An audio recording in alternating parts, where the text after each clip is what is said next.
There's one thing that you can be certain of. If this madness is allowed to continue, we are going to have a massive, massive, massive mental health crisis in this country. We are het up, stressed out, worried, anxious and fed up of the whole thing. And we all handle those emotions differently. Some better than others. Me, I can handle it, I get on with it, I look after mine, and I can always find a way to survive somehow. But others, particularly those that live on their own, don't have anybody, and there are people on this channel that fit that bill. I talk to them every day. They must be thinking, what the hell's going on? And eventually, some people do snap. And I don't think that this has been taken into account whatsoever.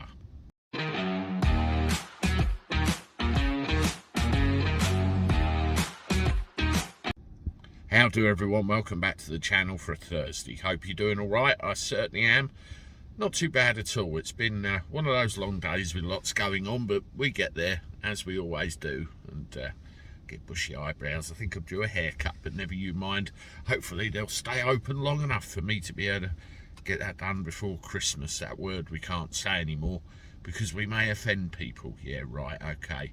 Well, what offends me is the state of play in this country, really, and the effect that it's going to have on a lot of people. We saw yesterday in, England, Plan B, let's cover up for our Christmas party fiasco, let's go for Plan B. Well, we know where this is going.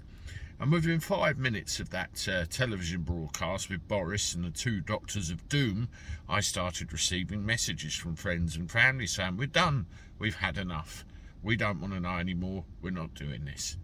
Well, we've got other things possibly coming in, mandates, passports, proofs of status. It's all happening, isn't it? And I shall just sit back and watch and report as you do. Well, it's already happening in other countries, and people are, stretched to breaking point over what's going on, and eventually people do snap. I draw your attention to Germany.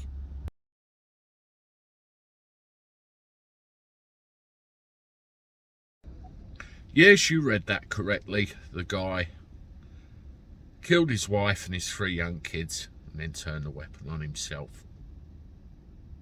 Tragic, tragic waste of life. What could make a father of children and a husband to a wife do that?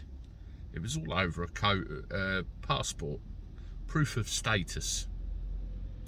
He faked one, he forged one, he made it up for his wife so she could work in a university. Well, he was found out, wasn't he? And he was threatened with the full force of the law, criminal justice and everything else.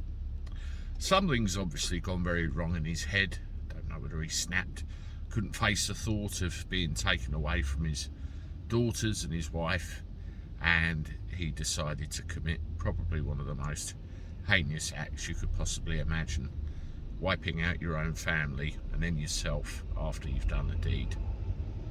All over an electronic pass, which we all know we don't want.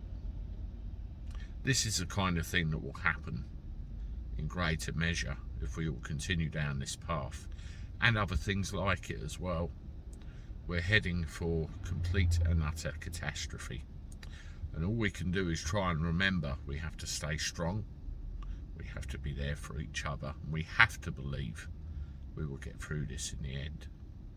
Anyway, I'm off. I'll see you soon with another one. Toodaloo.